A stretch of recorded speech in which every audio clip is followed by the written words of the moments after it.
Everyone we see is a reflection of us. The very act of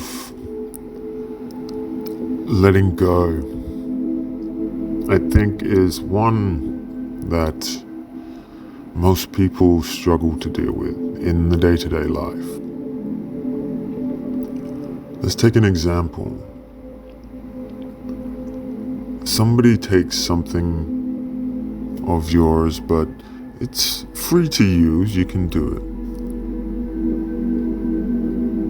But they do it in a way where they've sort of deceived you.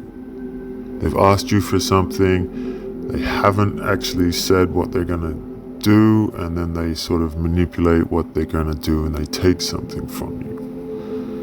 And it feels like this person has let you down. And there are two courses of actions here. When you work so hard to achieve things and people sort of leech off of you, or they want or are seen to leech off of you because of your status. Now, do they want to bring you back down to their level so that you don't go far, or are they giving you hidden lessons or hidden life lessons? Yeah. So the two things I think that people look is, you can look at it one way, that do you engage with this person? But then by engaging with a specific person, you would then, or it could be an agenda or a thing, it doesn't have to be a person. But by engaging that, you are now implicating yourself within that problem. Whereas right now there isn't a problem, it's only a perceived problem in your own mind. So you're perceiving a problem that doesn't actually exist unless you think about it, unless you create it. Someone has done something. It is there, it is visible, you can see it. But how do you think about it? How do you view it?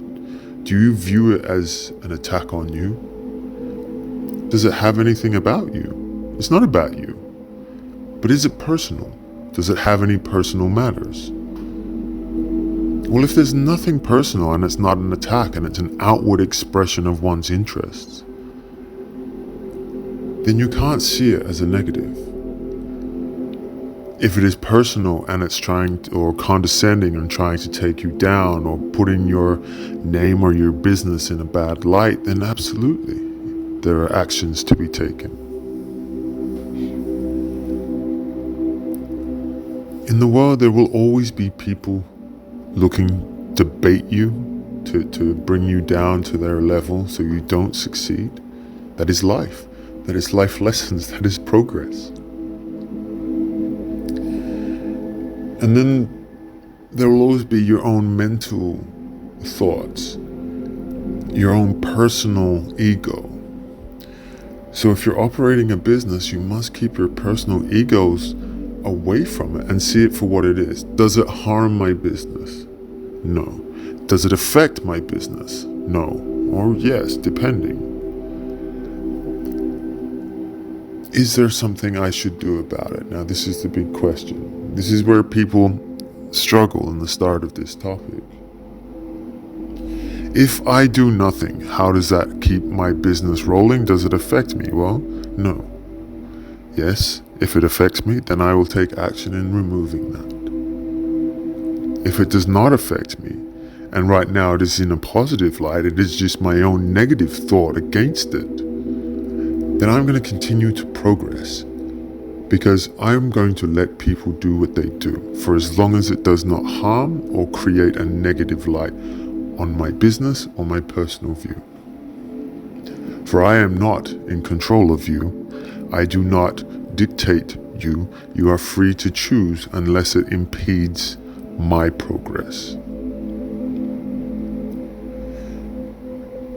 So if you think of it in that light, if it's about two other things that you've managed to do, let's say you video record something, post it up on YouTube and someone does that. Could be a story you've written, it could be anything in particular. What is important is that you are the truth, and you do not stray from your path of positivity and growth.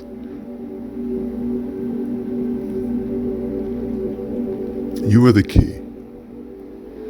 Your thoughts, your creations, and how you perceive it is how it goes. How many times has people got involved because they've seen it in a negative light, and negative has happened because of it, and now you're within this nasty or toxic cycle because you chose to get involved. But is your thought process on that? If you don't see it as a problem and you continue to move on, then you go in that direction.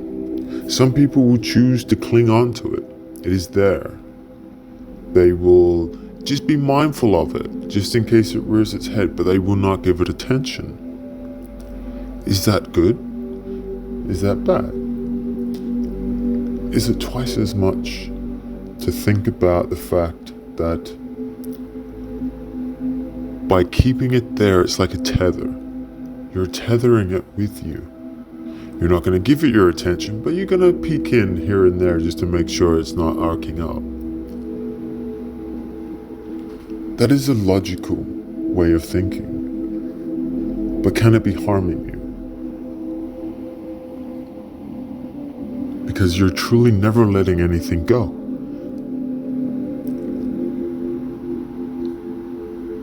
It's like the balloons with all strings, and no matter what, they're there. You know they're there. But they're slowly weighing you down the more and more you keep on a string. Whereas all it takes is to let it go.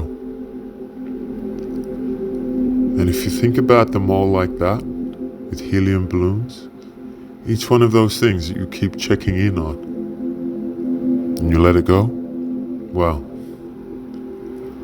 all of a sudden you're not held back anymore. You're lighter, you're freer, you'll continue on your path with no restrictions, no blockages. So you see, you can choose to get involved, but by involving yourself, then now these balloons are right upon you, weighing you down. The tether is no longer there anymore, they are upon you. And you have to deal with it. Sometimes you have to burst the balloon. But by bursting it, you are not solving the problem. You are creating an expansive, because if one bursts, you might burst another. And burst another, it's a chain reaction. And you don't want to heal that way. That is a forced healing for you to resolve the problem, but it doesn't heal them. You've extinguished them. Whereas the lightness of a release into the atmosphere gives them the opportunity to wake up themselves.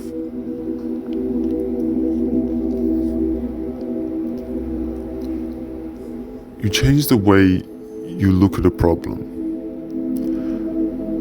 There's an old Japanese saying, I think, which is, it could be many sayings, but let's go with Japanese for this one.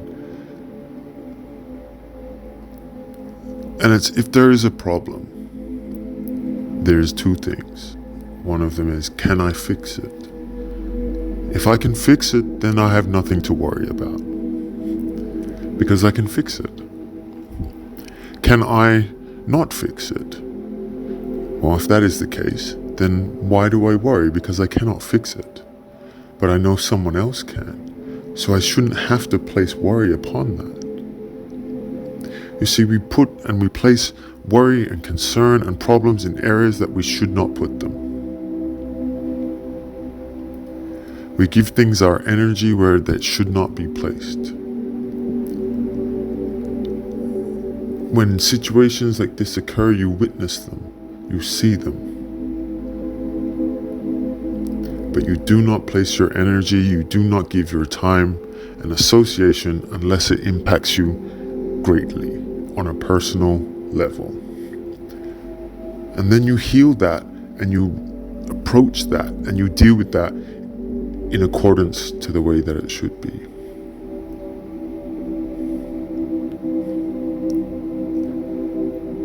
Beauty is, when you see things that way, you're not placing your creation or your thoughts on a negative subject and therefore creating a negative situation. You are letting the old go. You are letting the things that hold you back go. You allow people to do what they need to do so you evolve in a business or a personal sense.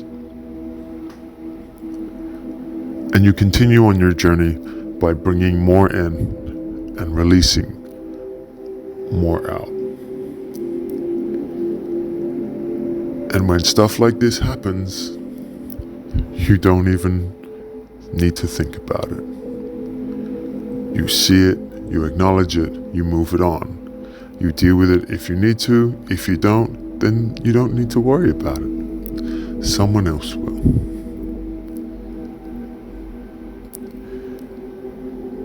Everyone just doesn't want to lose what they've worked so hard for. So the idea of losing something you've worked hard for because someone else will take it away from you, that is fear. And that energy is twice as powerful as getting involved.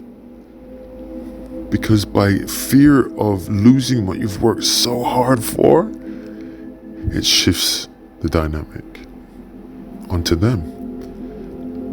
So then they will take away all of the good that has been designated for you because you were allowing it to. Remove that from your mindset and let it go. Let go of fear and overthinking and the worries that you need to deal with it.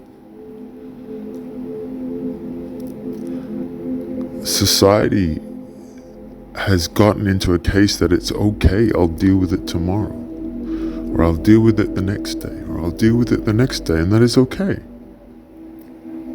But in some situations, you don't have to deal with it at all. You don't place your energy in areas you don't need to. But more importantly, you never leave your path. You never leave your focus. You get things done quickly, you get things done later. Priority? Yeah, that helps.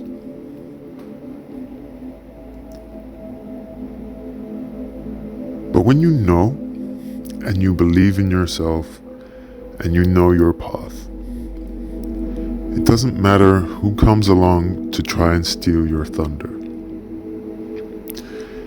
They are life lessons to teach you how to remain steadfast, how to remain solid and strong. They are life lessons. We see it, we grow it, we evolve it. There are some people who can't see it on their own and need to be told, or need to be taught, rather. Are you willing to see it this way too?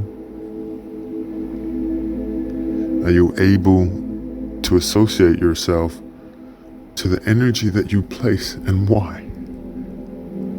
Have you reconnected with your emotions, your feelings?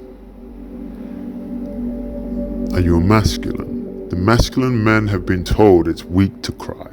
You have been crushed into an alpha male situation where you need to be strong and you do not talk about your connection to your emotions or your feelings to Mother Earth.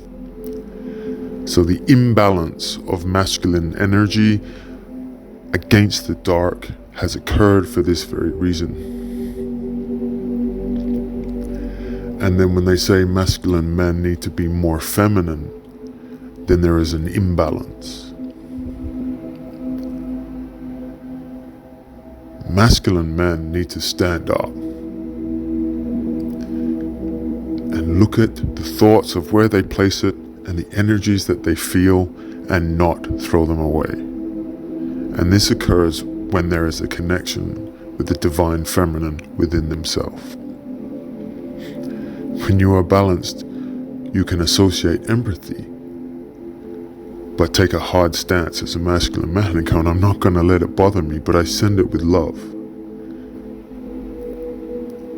And that is the end of all of it, when the masculine men have that connection.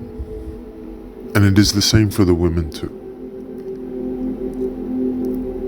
For the divine feminine, who is lacking that masculine to stand up and believe in what she wants. You don't have to be a male dominant figure. No, the masculine energy for the divine feminine is the strength and courage to go after what you want and to believe it.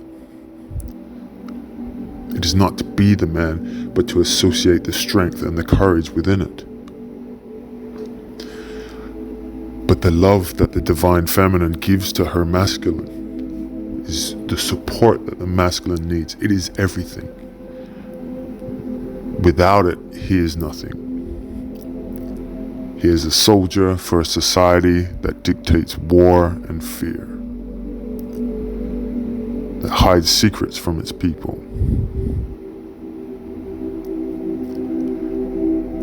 So it's an interesting journey, your path and where it takes you. But when you get a situation that really isn't that important towards the outcome of whether it is good or bad or deserves your time or your thoughts, is an indication of where you need your healing and how you react to how society has controlled you. You can be spiritual and not understand why you react this way. You may not be, but you can still understand how you react. Is your brain willing to listen, willing to learn? Of course. But will you allow it? That is the question.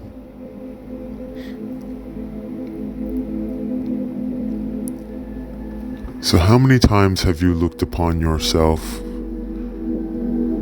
and thought, I really gave that too much of my time, or that held me back, or I feel lethargic or tired, or it's a horrible feeling to be a part of that? When have you caught yourself saying that? And what were the options you gave yourself? Did you give yourself any options, or did you do it?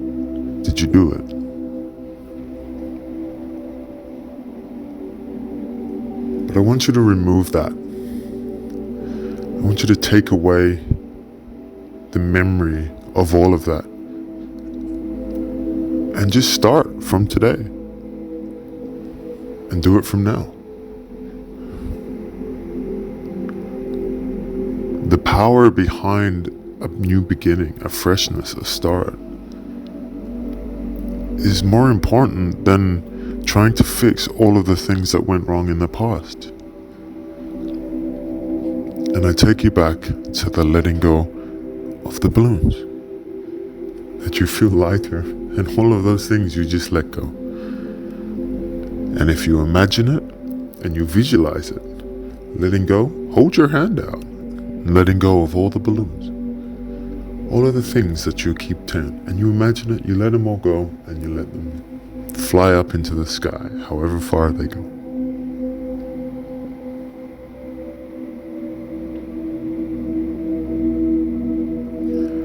Peace and love to you all.